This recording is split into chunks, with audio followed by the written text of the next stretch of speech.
right? If somebody is going to a platform and they're overthinking stuff or they're worried or they just running through their head, they're just going to lift less and they're going to be a less good competitor. But if you have somebody who has pushed all of that stuff down to this like unconscious level, they're going to be so much better because when they get there, they already have a sense that they're going to win. This week on the Yoakum Strength Podcast, Austin talks with Max Aita. Max is a weightlifting coach with over 20 years of experience helping athletes become stronger and technically better lifters. Throughout the episode, he talks about the mental preparation required during lifting and competitions that leads to winning, the importance of frequency, and the difference between technical abilities and strength abilities. If you are someone who loves weightlifting, this is an episode for you. As always, thank you for listening and enjoy the episode. Before we dive into today's episode, I want to tell you about the Yoakum Strength Insider.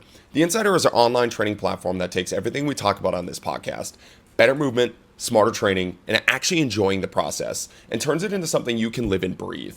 Our goal is simple: create better movers who feel stronger, more capable, and more confident in their bodies. We do that through a holistic approach that includes everything from sprinting and lifting to mobility and spinal movements.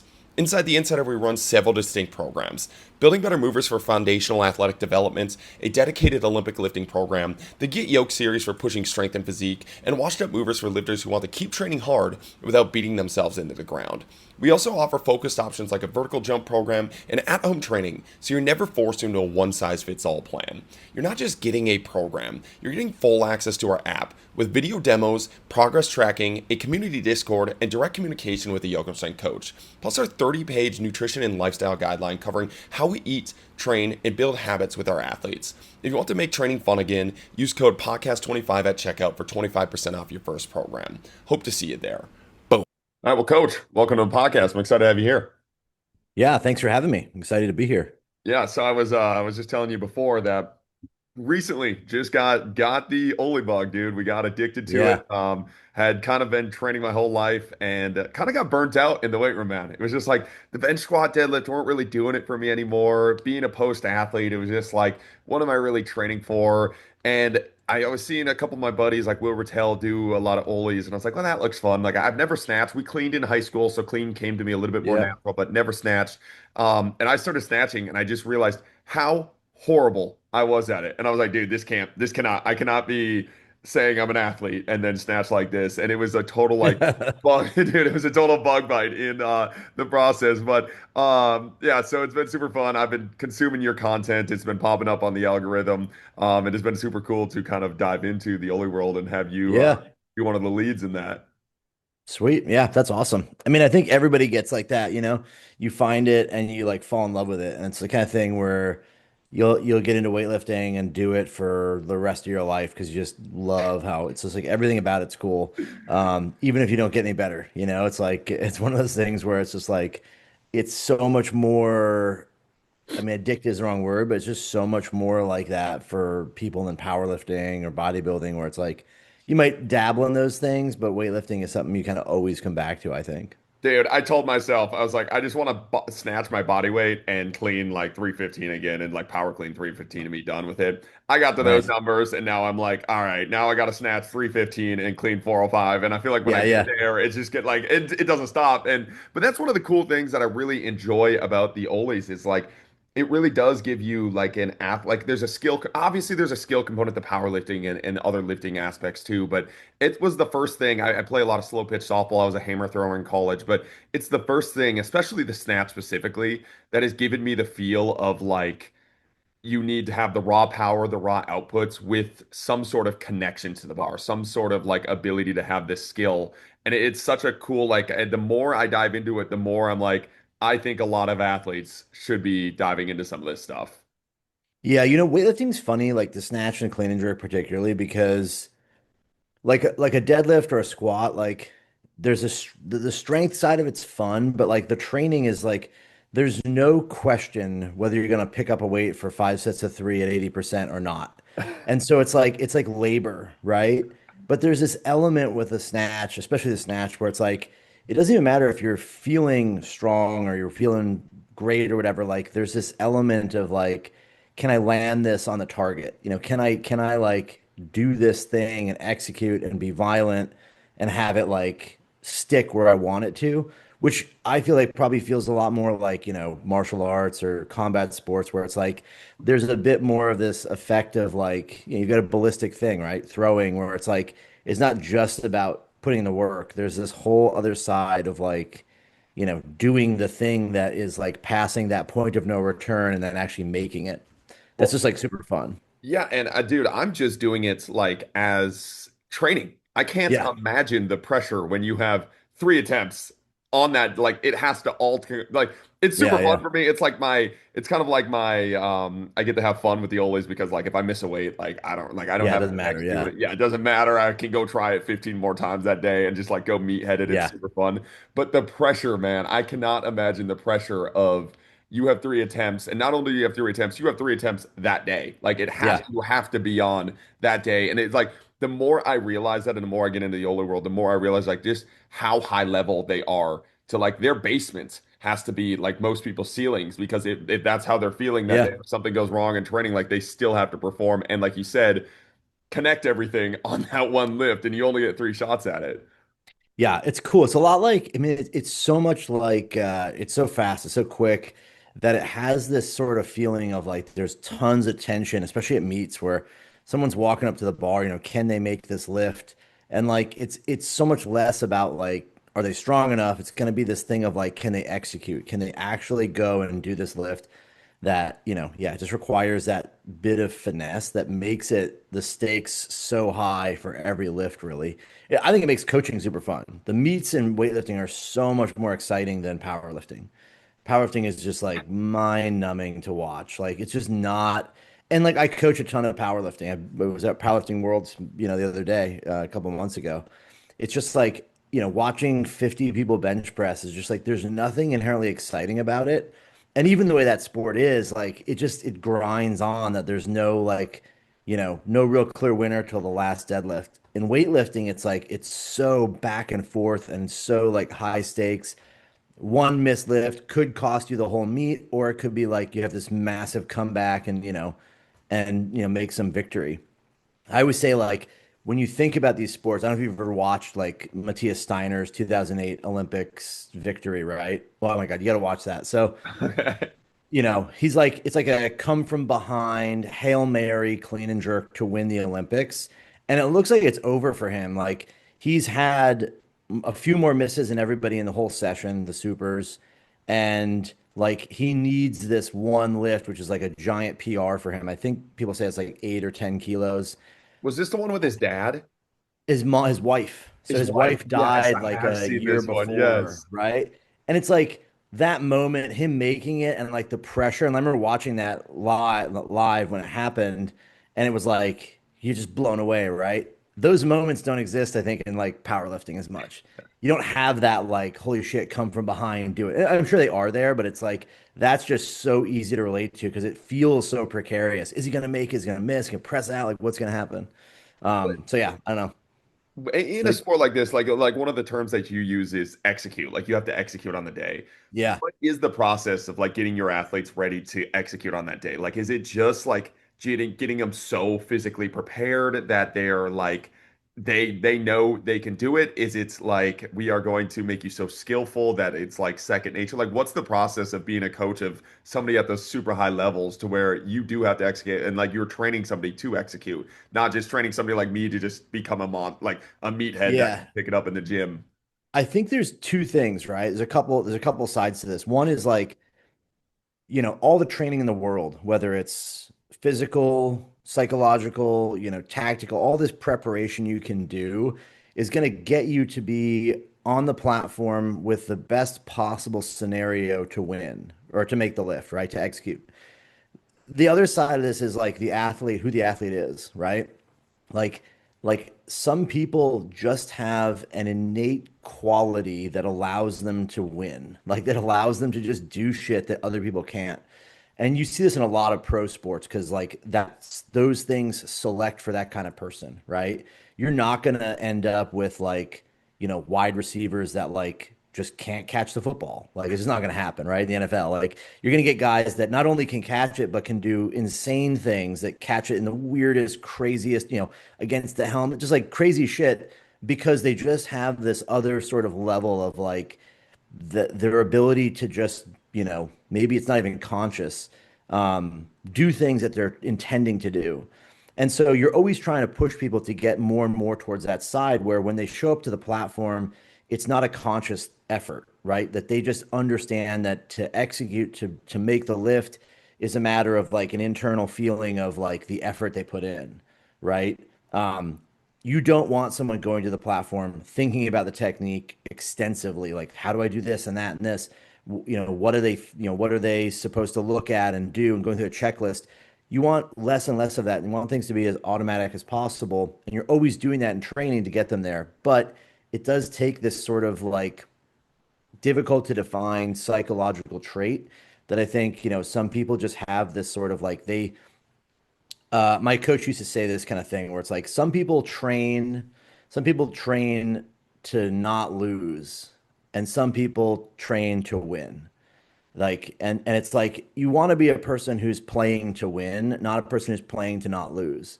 So that's the kind of what I'm talking about. Is like this ability to get them in the platform where they just have this sense of like, I know what I'm going to do. They put maximum effort into the lift in the way it's supposed to be done. And your training and your coaching, all these things should lead to that being easier and easier, right? If somebody is going to a platform and they're overthinking stuff or they're worried or they just running through their head, they're just going to lift less and they're going to be a less good competitor. But if you have somebody who has pushed all of that stuff down to this like unconscious level, they're going to be so much better because when they get there, they already have a sense that they're going to win, right? They've already put it in their mind they're going to make the lift. It's just a matter of, what's it going to feel like when I win this, when I grab the bar and do the lift and what's it going to look like when the crowd's cheering for me? Like their brains are just operating in this place further ahead than the lesser skilled people. Yeah, dude. When I was at a college. I was a strength coach at a college, and we were Division 3, and then we bumped up to the Division 1 level. And when we bumped up to the Mm. Division 1 level, I really started to see that, like the Yeah, difference in yeah, just ability, and like it wasn't even. I mean, it was physiological, like they're bigger, faster, sure. that type of thing. But the difference in like subconscious Yes. skill sets, like Yeah. unbelievable, dude. How fast they would learn any movement that we taught them, how fast they would learn things on the field. And like the coaches and I were talking, we're like, they learn in one day what it takes a Division 3 athlete to learn in 3 weeks. And even if those two Yeah. athletes got themselves to be the same speed, it's just like or physical traits of like strength. It's like how fast they learn skill sets. It's like Yeah. you can't catch up to that. Yeah. It's also like I think it's such a hard thing to get people to understand. Like I don't mean this as a criticism to like Team USA, but like I know of a few, I would say there's maybe like less than five people in my mind that I could put on like weightlifting teams throughout the years where I was like in USA, we had a guy who was like an absolute just killer that just had to win. We have a lot of people that are super physically talented, super strong, but they didn't grow up in the system of weightlifting, or they don't have the athletic sort of like that innate quality to go and do that.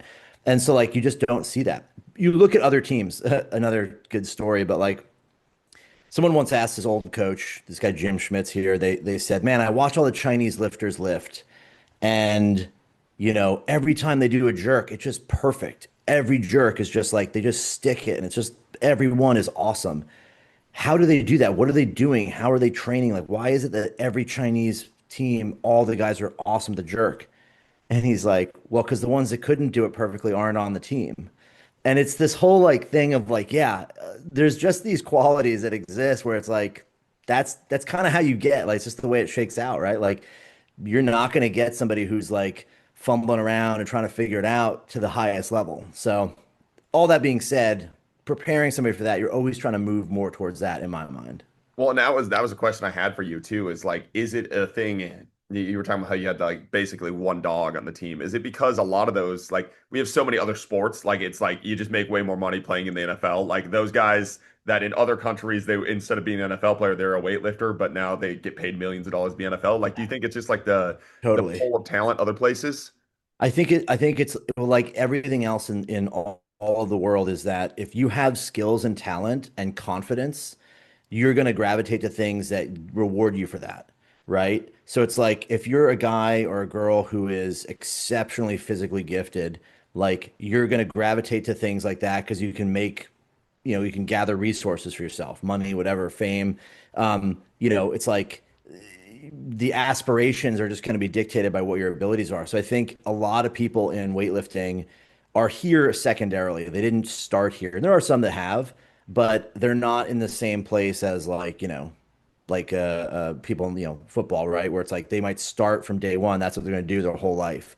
So I think it's just like we don't get the A playing athletes. Not to say we don't have amazing athletes and not to say we haven't done exceptionally well. I mean, Olivia Reeves is a gold medalist. It doesn't get better than that. But we don't get the absolute, like, we're not getting the same guys that are trying to be a starting running back in the NFL, right? Like that level of talent's not coming to weightlifting. It's closer. We're getting guys that are like adjacent to that, but it's not the same thing. Yep, absolutely. And then when you are working with athletes that are coming to you and you're trying to teach them these skills, like what's the process of like skill acquisition when it comes to the ollies? Because like I think the thing that's so cool to me about the ollies is it's very much like throwing to me, where it's like you have that, but it's more physical. It's like because you need to develop the skill sets in an environment that is extremely physically taxing. Like in football, you can do a ton of skill work that you can survive basically. Yeah. Where it's like trying to teach somebody how to snatch or clean at the weights that they need to snatch or clean. It's like it's extremely physically taxing, and then there's also physical qualities that have to go up to drive some of the like skill limiters in there. So what's the process like? How do you holistically look at that when trying to build up a sport that is so unique like Olympic lifting, where there's so much physical taxing that goes on from the skill development side of things, but there needs to be so much skill involved too. Yeah, I mean, I look at it like this, right? Like the analogy I could use is like imagine you're trying to build a really tall sandcastle, right? And so like you can't just stack a bunch of wet sand on top of itself. It's going to crumble. So you have to build this foundation, right? But as you get higher and higher up, you're going to try to have to like focus on a particular like the peak of it in a way that doesn't make you lose the foundation because it's always kind of crumbling in your hands. So everything is like, it's not temporary, but it is temporary. It's like whatever you put focus on, when you give somebody a bunch of training that exposes them to the stimulus you want, it means that other things are going to degrade to some degree. So with skill acquisition, a lot of what you're doing for beginners is you want to expose them to a large variety of intensities, exercises, outside of GPP stuff, but like you give them a broad spectrum of things so they can learn many different sort of like ways of organizing themselves to do the lift. If you just did snatch and clean and jerk, you would quickly start to figure out how to do it. But if you expose somebody also to hang snatches or block snatches or different tempos or different executions of the lift, you have a more comprehensive understanding of it. So early on, you want a large exposure to a variety of intensities, light weights, medium, heavy, and a large volume of exercises that give them this really broad base. As somebody gets better and better, you have to narrow that down because some of those exercises are just not as beneficial, right? The transfer from certain movements to the actual lift, those skill things that it modifies just aren't needed by everybody. You got a guy who's got a huge pull and long legs and hard time standing up, doesn't need to do more powers and more pulls. They might need to do more whatever, block work or more, pausing or something, right? More squats.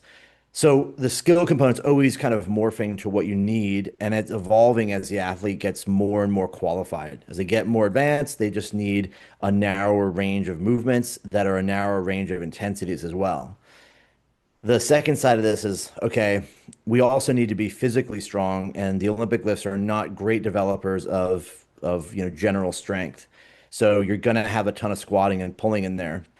If that's introduced too early into the athlete's training, what you're going to get is somebody who progresses very rapidly and their numbers are going to climb up really quickly, but then they'll plateau because they spent so much time developing strength qualities, they didn't actually develop the speed qualities and the prerequisites they need to execute really heavy snatches and clean and jerks.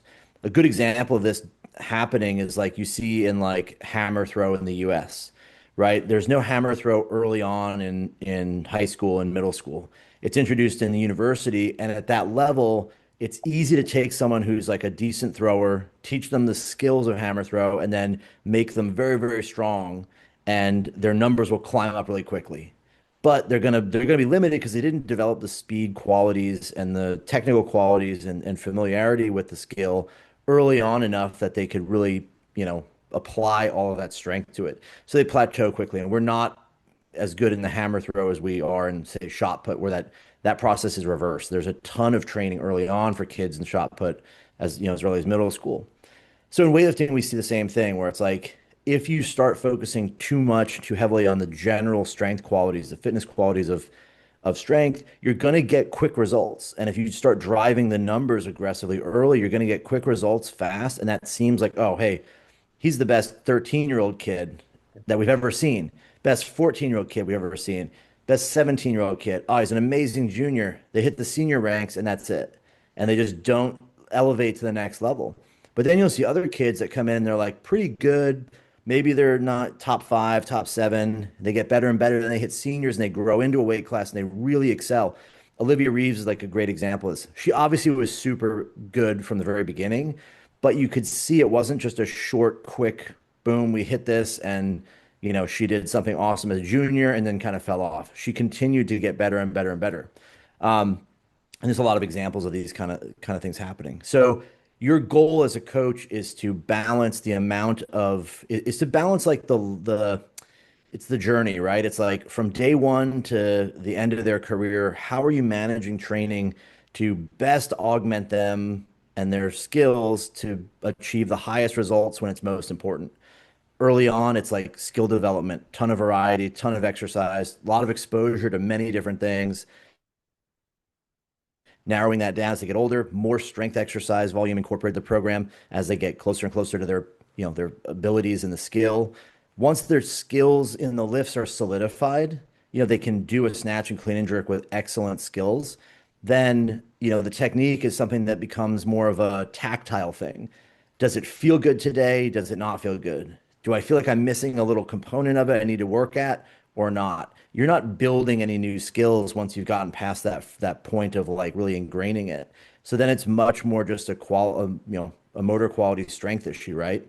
It's a great example of why like steroids work so well, right? It's like once you get past the point of learning the skill, it's purely an output thing, right? Can you just get these guys stronger? And steroids, the one thing they do extremely well, better than anything else, is make you strong, right? You get stronger from taking them hands down. The recovery sides, all those things, yeah, those exist, but like people take them to be strong. So boom, results come up, your skill sets are great, you can do the list perfectly, and then automatically you're 10% stronger. Like, yeah, of course you're gonna lift more. So that's the general guideline I'd say of how a coach should operate, sans the steroids. Dude, yeah, yeah, yeah. Oh, that's pretty sweet. You just make me think about it. It's like kind of like a video game skill tree where it's like Yeah, right away you have a bunch of options, and then once you start to like go down your path, like you kind of have to keep going down that path forward. totally. Totally. And one of the things you mentioned, you said feels when it comes to these Olympic lifts, and that's something I've been talking a lot in the YouTube videos when I'm doing this. Is like it's crazy, man. And I love, dude, I love it. Like, I Yeah. love sucking at these things and like the difference in the feel of the bar every day. And for me, like, Joel Smith talks about like the feminine versus masculine side of training, but like the feel versus the snatch, where it's like, man, it's so different than the clean to me. Like, the clean feels so like go grit, like just get Yeah. after it. And maybe, this is another thing too. Like this might be a personal thing, just because I do have a high school background of cleaning, so maybe it just comes more automatic. Whereas the snatch, it's like there's so much more connection required. There's so much more like finesse required in it for me. But then the feels also shift every day, and like there's certain feels that work some days and certain feels that don't work other days. And it reminds me of like a baseball swing where it's the same thing. It's like Yeah. it's not necessarily even that you're doing anything different if you're watching it on video, but like your feel of your swing, the two things, like I remember in softball, sometimes it's like you're swinging down on the ball, and like for some reason Yeah. that works really well one day, and then the next day it's horrible, and you have to like completely switch up that feel. And the snatch is the same way. Like, how do you operate as a coach when you're like working with like these very personalized feels of somebody like trying to explain? And like that's the thing I've noticed too is like really good athletes have really intrinsic like they almost talk to you like they're high when they're like Yeah, describing their feels of like a sporting movie. You're that's a like, great way to put it. Yeah. what are you talking about? But then once you start to feel what when you start to feel what they're feeling, you're like, oh, they're not wrong. They're actually more correct. They just don't explain it in this like X's and O's type way. But I'm always interested in like what's that like as a coach where you're like getting that feedback and you're like, oh, what do I do with that? Or what does that mean?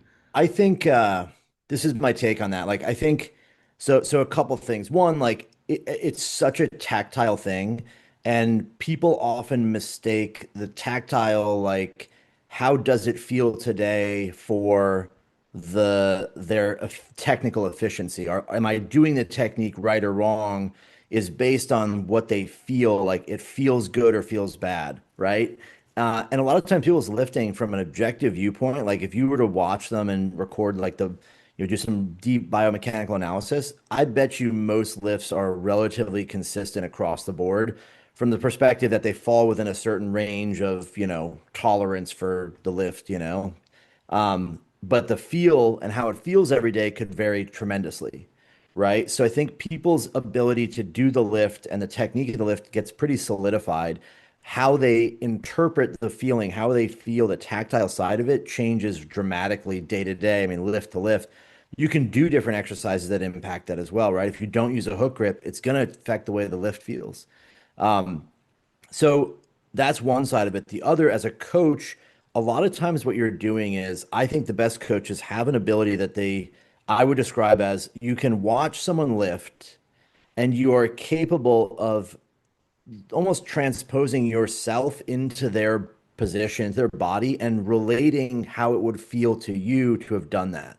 So if I watch someone do a lift and I can see, and I can almost, it's not even a thing where I'm looking at it and I'm analyzing. I'm watching the lift and I'm absorbing what would that feel like? What did that feel like to them? And I relate to how it would have felt to me. And then I can explain to them what I want them to think about and how I want them to emphasize different elements of the lift based on my own internal experience of it. So I think that's kind of the place you need to be as a coach. And the only way you get there is from watching thousands of lifts, tens of thousands of lifts, where you really get like you internalize what someone else is doing. You watch them do it, and you're like, I can tell what that's feeling like to them, what their intent is, and let me correct it because I know what should happen. I think this is the way it happens, and this is the reason why coaching people makes you a better lifter right away. If you start coaching people, you start watching so much more, and you start internalizing other people's experiences. You think, okay, he jumped forward. I can tell that must have felt like this. I want you to focus on this and this, and that'll correct that jump forward. Um, that's what kind of like the way to get to people because then they'll understand it. They can relate to you more. If you coach from a really mechanical standpoint, bar velocity, joint angles, and these things, like that's not gonna, no one relates to that, right? If you sit there and you coach from the perspective of like explaining how to do the lift correctly, you're also not getting that to that internal sort of like, how can I get them to relate to what the experience of the lift should be, not to the, hey, your knee angle should be 180 degrees and it's 160, right? Like that means nothing. It's just worse. It's confusing. I don't think anyone coaches that way, but the idea is that explaining how to do the lift correctly is not coaching, right? Coaching is about relating to the experience and getting them to shift the way they're thinking so that their experience starts to match with what you want them to do. And with high level lifters, I know this is probably different, but for let's say an intermediate lifter, when you're trying to get them to feel a certain thing, are you more cue based and intent based of like, hey, I want you to focus on this? Or are you more like drill based of like maybe you'll have them do like a tempo like you were talking about, or a variation of like coming from a block to get them to feel like a certain thing or get out of their head or do something different? Like it balance of both those things. Like what's kind of your approach with Yeah, the intermediate guy? I mean, it's kind of both. The one thing to remember is every lift is going to need coaching. So, like, you can give them a drill that's different, but you're going to have to work them through that. So, at some point, you have to communicate with them what you want. I think initially, there's different stages, right? Some people are at a stage where they've learned how to do a snatch. Like, they understand that the bar, their hands are wide and they do some explosive action, the bar lands over their head. And they can do that consistently, but they still do a lot of things wrong for that person. you might just need a lot of exposure with reinforcement to get them to figure out the lift more. So that might mean you just have them do a lot of snatches again and again and kind of drill them to do more and more, giving subtle cueing, right? Very subtle cueing, just to get them to understand, like, okay, I can figure out what this is like. As they get more advanced, you should have to identify what technical weakness they have, what mistakes they're making, and narrow down the one or two that they're always going to make because of anatomy and their physical structure and the way they're strong or weak. Then you build special exercises around that, and you're always drilling that. The analogy would be like, imagine you go out into your to go shoot free throws, right? Like, if you wanted somebody to get good at free throws, what would you do right away? Would you teach them about wrist mechanics and elbow position, all this, or would you be like, shoot 1,000 free throws over the next 2 weeks, and then let's work on your technique when you get back to me? Like, they're going to ingrain some weird habits, but you can work with that because they just have to have some kind of like, I get how to like actually get the ball to the net, right? Like, I can get that. Then you build off it. So I think that's the sort of progression I follow. Not super heavy on cueing, not super heavy on exercises, but as time goes on, you have to sort of pick movements that are going to fix their technique, and then, you develop cueing that resonates with them. Yeah, and this is not like people ask me how I've improved my snatch and how I've improved my clean, and I was like, dude, I just did them more. Like that was the Yeah, biggest thing. Like I just like it's I had true. very few reps of them, and I still suck at them. And I like the way that I get better at them now, for me, anyways, is like I just got to do it more. I've been doing this for a year, and I Yeah, had 0 reps, and now I have maybe 1,000 reps, and now I'm gonna need 10,000 reps to go where I want. yeah, But it's like I feel like a lot of times people are just looking for like a different shortcut or a different cue or a random. And again, sometimes the drill or the cue they've been like exponential unlocks for me, or I've got like a no foot snatch has sure. been really nice for me. Whereas like the first time I tried that, I was like, oh, that's the connection. I'm not supposed to jump like a meathead 14 feet forward on these. You know what I mean? Like that was a Yeah. big one. Like so there are things like that, but it's also like the biggest thing is just increasing frequency. Now I'm doing like snatches 5 times a week, and it has helped my snatch a ton. Yeah. I think a lot of people have a fear of failing, like a really extreme. I think it's worse now with young people than probably has ever been because all you see online is success, right? Nobody's ever, I mean, and the only time people are talking about failure is when they've succeeded. They're like, oh, I failed 10 times, then I won. Now I'm, rich, or now I'm successful, right? But it's like people are really afraid of doing something wrong, and they have this like sort of almost like paralyzing fear that like if they do the wrong training program or they do the wrong thing, then that's going to ruin them and that like they'll never get better, right? Like, oh my God, what an idiot. I'm screwing this whole thing up. But the reality is, like you said, it's like getting a base level of exposure to the skill early on is just critical. Like you're not going to get better from snatching one time a week and only going heavy too, right? It's like give yourself a big exposure, do sets of three, four, five, do, medium light intensities, do high intensities, right? Like give yourself a broad exposure to the whole thing and work at feeling out the different elements of the lift. Once you get past that initial period, then you're going to pick special exercises that develop your skills, that really isolate what you need. But for the most part, it's like just start lifting more often and you're going to quickly figure out where you're at. Well, the failure piece made me think.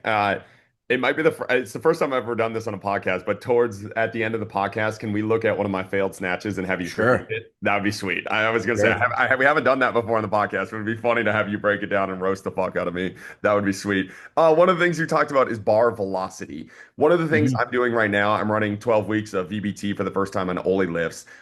It's been extremely amazing for like outputs of sprinting and jumping because for the first time I feel like I'm touching an actual dynamic effort. I've ran like that what I thought was conjugate back in the day where I'm running a 5x3, but I've never actually moved a bar as fast as I need to move a bar until I started putting up the VBT, and I'm like, holy crap, I was way behind, dude. Like I wasn't even close. And now moving that bar, it's felt like such a low-hanging fruit to where like now I'm jumping way higher, sprinting way faster. But I'm kind of in the middle ground of how helpful it is totally for just if it was just straight for Olis because like to get the bar velocity higher sometimes. Like the reason my bar velocity is higher is because I fuck something up and I like have to speed that bar up to be able to even make the lift. And a lot of times, like my cleaner lifts, or honestly, sometimes my slower lifts, just because I was way more connected to the bar. But do you ever work with bar velocity? Do you ever use VBT with ollies, or is it just squats? Like, what's your thought process on that?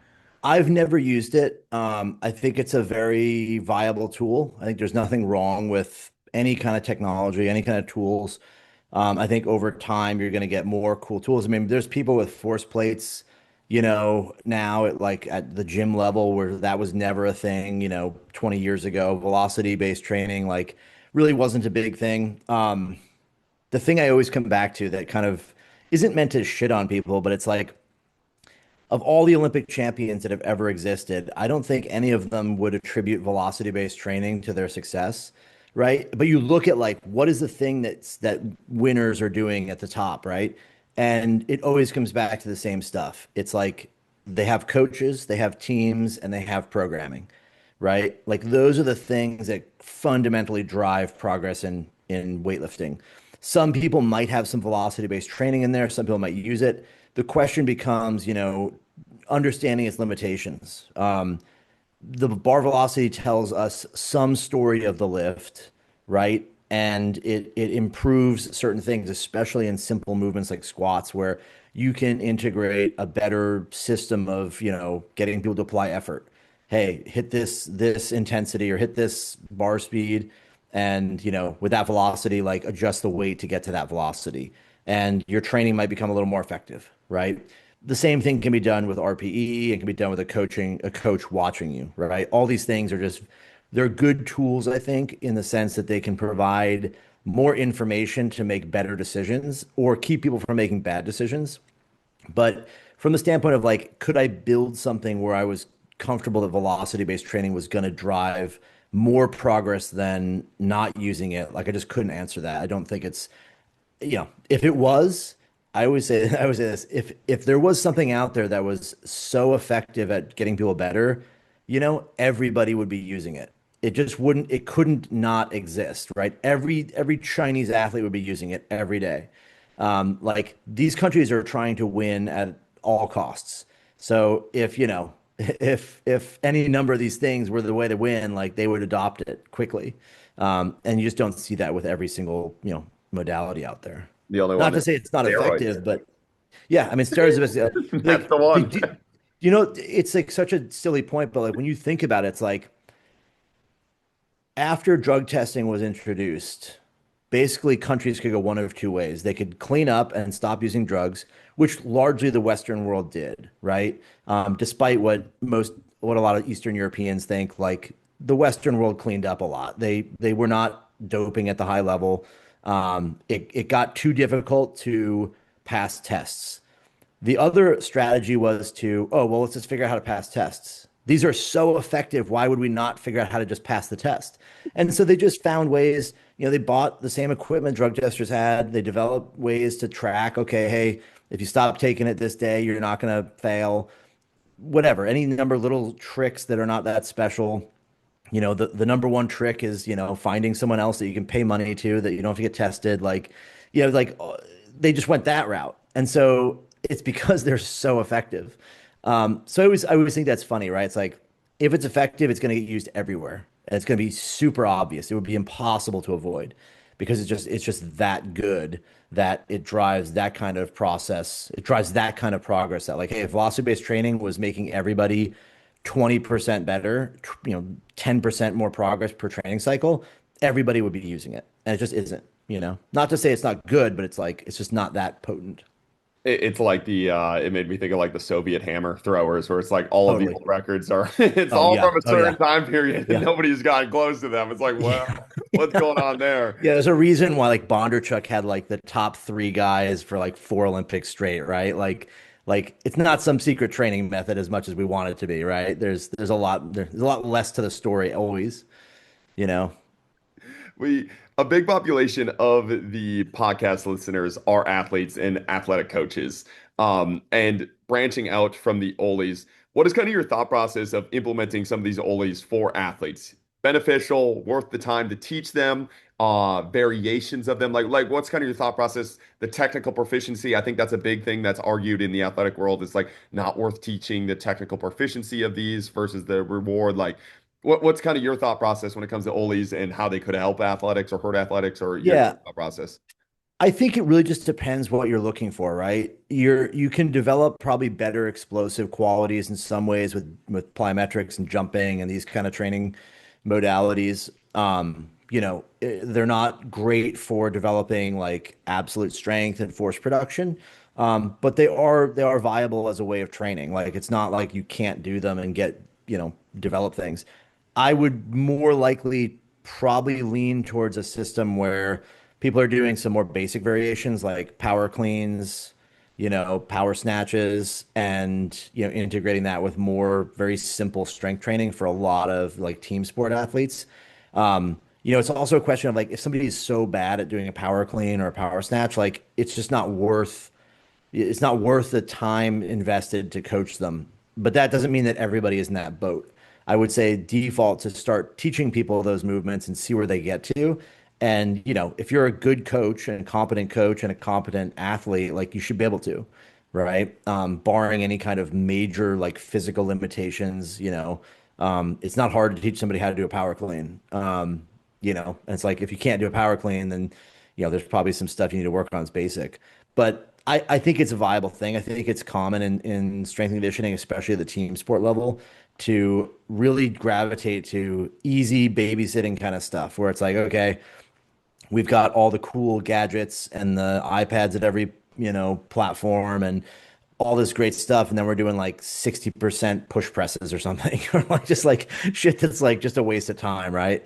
Because people they just want things to be easy. They just want to have like a system that's easy. And like, again, as people get better and better, like, are you going to risk having a guy who, a team of guys going to the Super Bowl and like risk them doing heavy max out power cleans? They could hurt themselves. Like, probably not, right? Like, your main goal at those high levels is babysitting and making sure people don't get hurt and do what you can to help them recover and do some general training.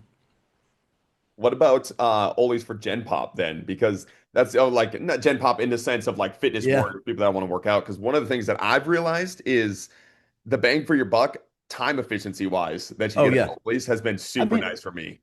I think CrossFit proved that unequivocally, That's a right? good Like point. Yeah. CrossFit just the two things that it did was like it gave a huge amount of exposure to those things to normal like normies and regular people.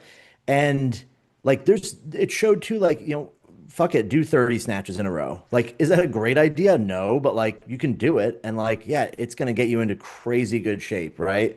Do fucking 20 clean and jerks in a row with lighter weights or go medium heavy and like you be in amazing shape. So like I think for sure they have a place. Years and years and years ago, that's what everyone did. Like in the 100 years ago, almost, I mean, 75 years ago, when people were doing weight, like lifting in gyms, which was not super common, they were doing weightlifting. Like that's what everyone knew. People would press overhead. They didn't bench press. It's like these things existed for a long time. People were doing them, and that was kind of common. Like you do a power clean and you just do these things. So I think normal people for sure. I think more so, like you said, the bang for your buck, like how much better you're going to feel and how much better you're going to move around in your environment in life if you can, you know, power clean your body weight, right? Or clean and jerk your body weight, right? Or, maybe 1.5 times your body weight. Like that's a high level, but those kind of things in my mind are like I would do that for somebody if they could do it versus, a bunch of machines and a bunch of bodybuilding and kind of like a bunch of powerlifting. Like be trained, be more athletic. I mean, those things are really good for Gen Pop. Yeah, and then the one thing I've realized too, it's like an athletic form of powerlifting in the sense of like now, like when I used to get like all hyped up for a deadlift or a squat, and now it's like the deadlift and squat are so easy to me Yeah. compared to the ollies because they're so much less technical. I can just get under the bar and like squat it, and like it has driven my deadlift and squat up like to a part of that is just physiologically of like I'm squatting and pulling every time I'm doing ollies at like a higher degree, a higher frequency. Obviously, not to like the max degree just because it's a lesser pull and a lesser squat, but just like Yeah. those touches of things. But also just the mindset of how much easier a squat is, how much easier a deadlift is than a Oh, ollie. And now just like it's easy. Like I can like it's Yeah. again, it's like an athletic version of those lifts, and now those lifts become easier.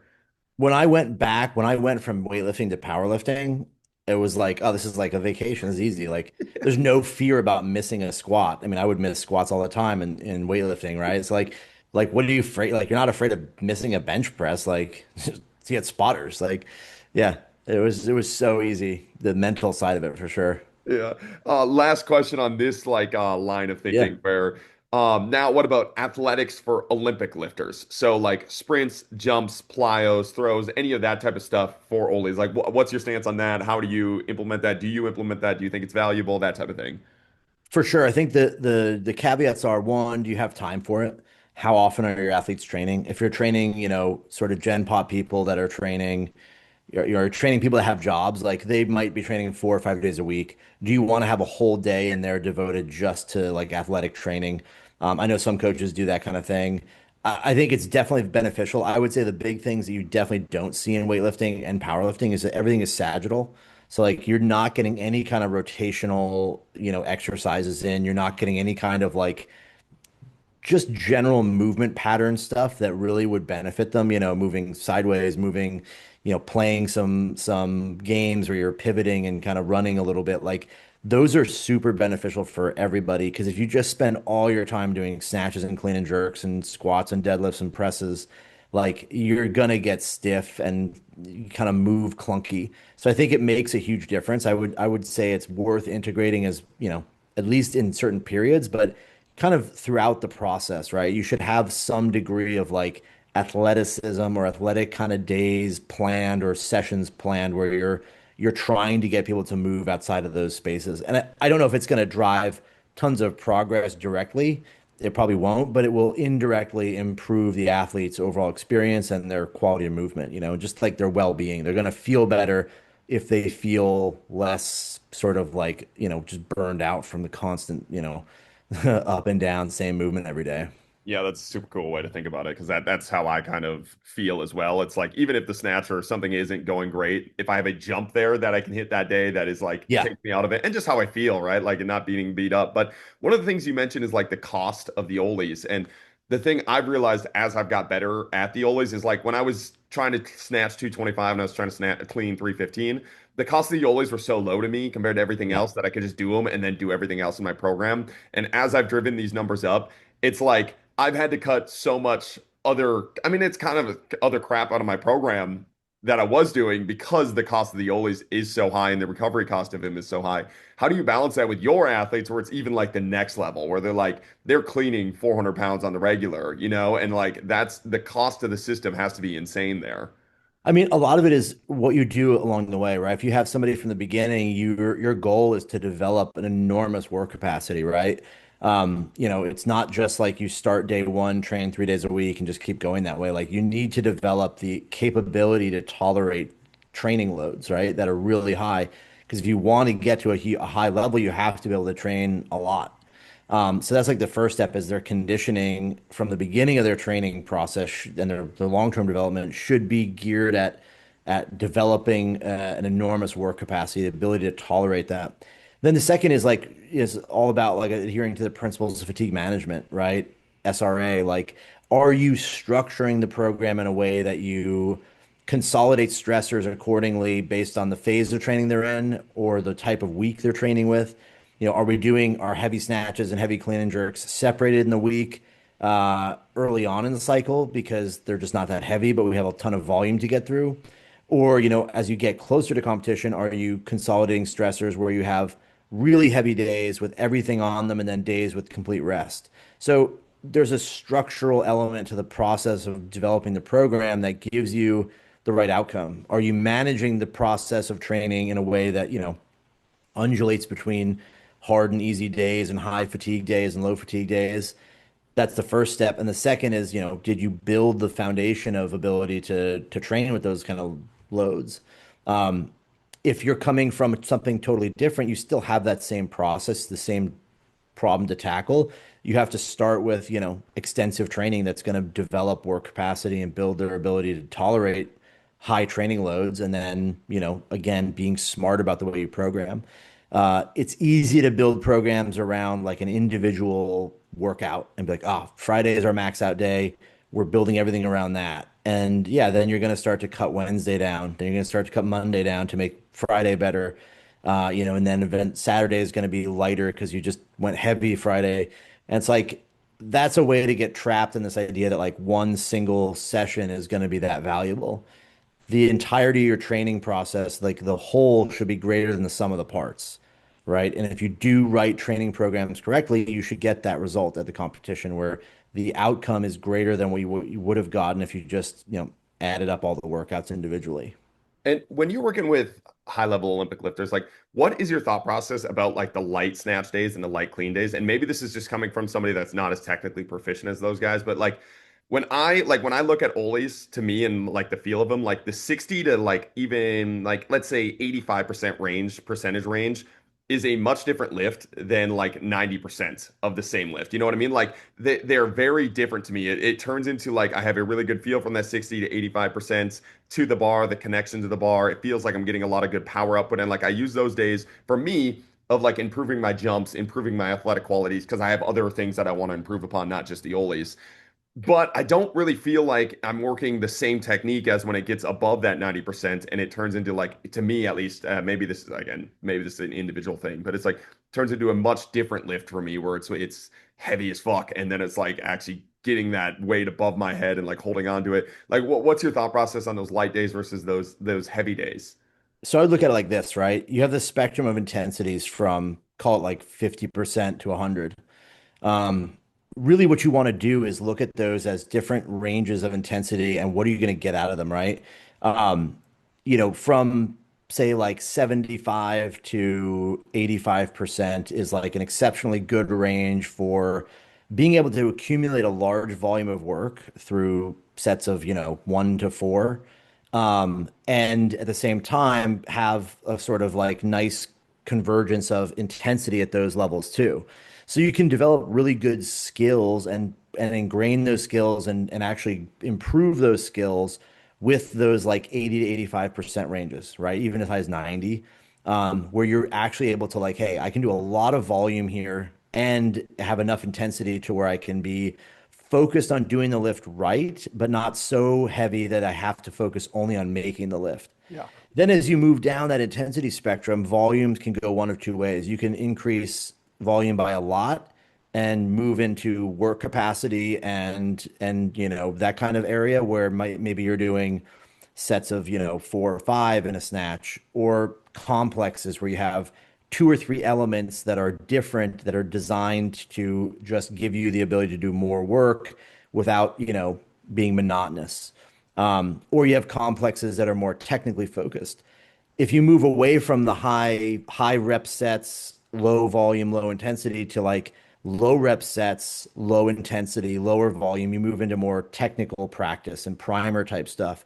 So as you move down the intensity spectrum relative to your best snatch, those exercises you select should be more constraint driven, and they should do that because it increases the relative difficulty of the exercise.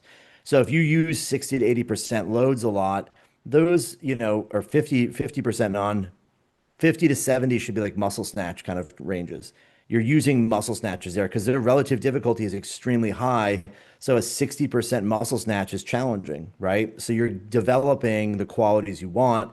At the same time, you're able to actually be, augmenting a certain skill with that exercise.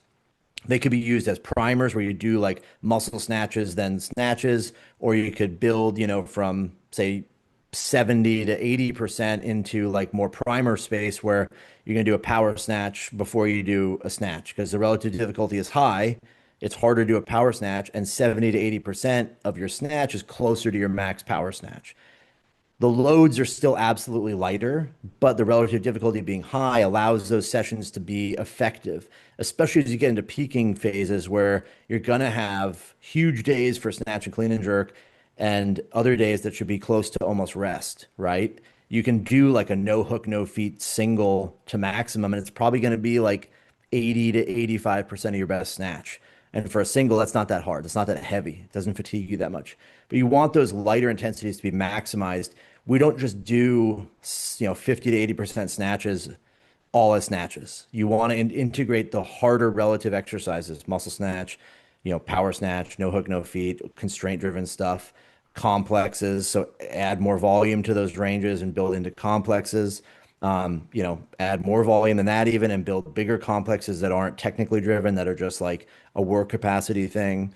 And kind of use those ranges as ways to develop other qualities. Does it make sense? Yeah. And then on the other end, when it gets 90 plus, is that just you're looking for outputs and like that side of Yeah, I things? mean, Or yeah. yeah, same kind of thing, right? As the intensity climbs up of like the absolute, you get close to 90% in the snatch and above, like most of that volume has to be limited. We just can't do, you can't do more of that volume than you can of 70 and 80%, right? So unless your distribution of training loads is a barbell where you have super light training and super heavy training, which doesn't happen effectively, then you're going to end up in a spot where you want to maximize these lifts you're doing because you're only going to do so many. So they should be the most specific exercises.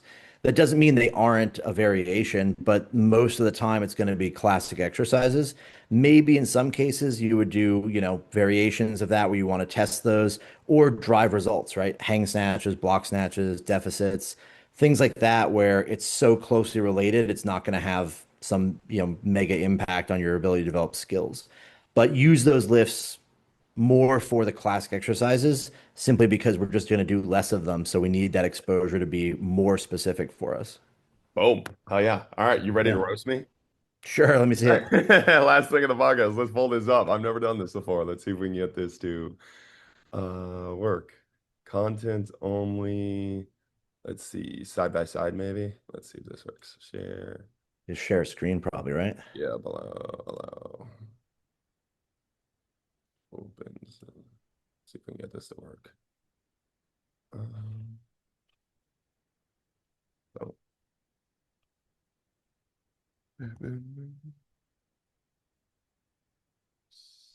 Settings. Later. Okay. Let's see if we can get this to share. I had to approve it.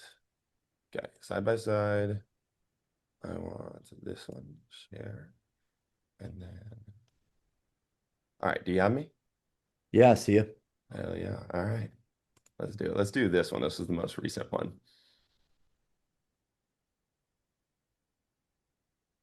Oh, let me see. Can you make it bigger? Yes. Here. Make it like full screen. Okay. Uh, so first off, like the first thing I would do, I'd look at it like from the perspective of like what do we do ancillary to correcting the lift that first is going to improve things.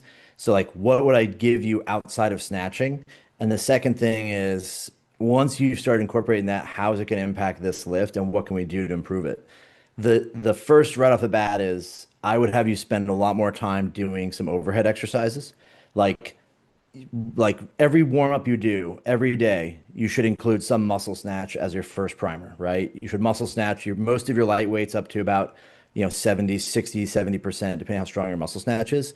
One, because when I look at this lift, you get behind the bar a little early. So you throw your shoulders back to try and extend from the hip primarily. And what it's going to do is it's going to leave the bar slightly forward of you when you go to catch it, right? Which makes your overhead position less stable. The second thing I would do is add some more overhead strength type exercises in, right? I don't know how much snatch grip push press plus overhead squat you do or snatch balance you do, but I would throw in a bunch of that maybe after you snatch or even before you snatch as a primer. So maybe your day would look like, you know, muscle snatch plus snatch balance really light and then build into like a snatch balance, then do this exercise, then do your snatch exercise, right? Your overhead mobility looks like it needs a little bit of work and just A overhead. lot of work. Yeah, A lot well, of I was trying work. to be nice, We right? got some football It looks shoulders over like it here. looks like two rotten bananas trying to hold up a I don't know a rainbow there. But yeah, it's like the thing I would do is like spend your time on building mobility in the overhead position. Strength in the overhead position is going to come right after that, and then cleaning up your bar path. Try to get your extension to be more vertical. Try to make everything more vertical and driving things close to your body on the turnover. You have this thing where you've got powerful hips, you're strong, so you want to rely on that stuff. And what happens is you end up going from blocks, which makes it easier to overextend. And so you probably can lift more here because you can just crank on it and throw your shoulders back, blast your hips forward to the bar and get that bar, overhead. Problem is it's forward, right? And that weak overhead position is going to make it even worse when it's forward. So to fix it, you got to extend more vertically. You got to drive the bar closer to your body. Like I said, I would emphasize a lot of exercises like muscle snatches as primers all the time, power snatch plus snatch as some primer, not using that too much because you don't want to get caught in that problem of being powering too much. And then a ton of work on overhead stuff. Probably every day you snatch, there should be some kind of overhead exercise. It doesn't have to be super heavy, right? You can do a bunch of sets of 3 or 4 or 5 in overhead squat with medium weights, right? Just build a lot of exposure to that bottom position with the bar overhead and your arms locked out, and then have some heavier days in there as well. Snatch balance is going to help you a ton too. But for the most part, you're strong. You just try to rely on your hips too much, and you definitely like need to build your overhead positioning more. Hell yeah, But dude. That was you're, sweet. That was a cool little you're that was a cool little yeah, expert level breakdown. Let's see if yeah, we can find a clean in here because I'd love to hear the same thing. I've been trying to do on the podcast more of like the 10 years, like the philosophy stuff at the beginning and then the breakdown into the right yeah, here. The breakdown into like the actual like what it looks like on the day to day. So that was cool. Like yeah, yeah. Of that's course. how you can tell like expert level coach there. That's pretty sweet. All right, let's see if this Oh, you starts got a playing. good body for cleans. Yeah. All right, So like low blocks. So yeah, you first off, you got a long torso and shorter legs, right? yep. And shorter arms, which is you're never going to be as good a snatcher as you are a cleaner, which is fine. So the biggest thing, like you come off these blocks well. Low block cleans can be kind of a crutch is the wrong term, but it can make the pull so much easier because you've got the first 4 or 5 inches you don't have to deal with. And so like you're able to get a ton of acceleration out of the top of the pole because you can just really get into your hips and blast it. So I would say like the one thing is this is good. You get over the bar really well. So the bar hits your knee, you're out over the bar well. You have a long torso, so it's going to be out over the bar quite a bit, right? And you do a good job bringing the bar back into your hips. It crashes on you. It's heavy, like it's a PR. I wouldn't worry about that a ton.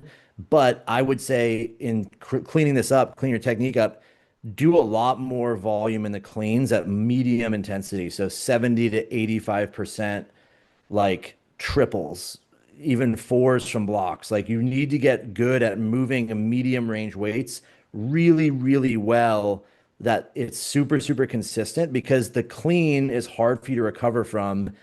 For what I say, it looks like the bar crashes on you a bit. The video is like not super, it's a little jerky, but even if it's not crashing, it feels heavy on your shoulders, which to me tells me you have to rack the bar a little bit higher, a little more aggressively.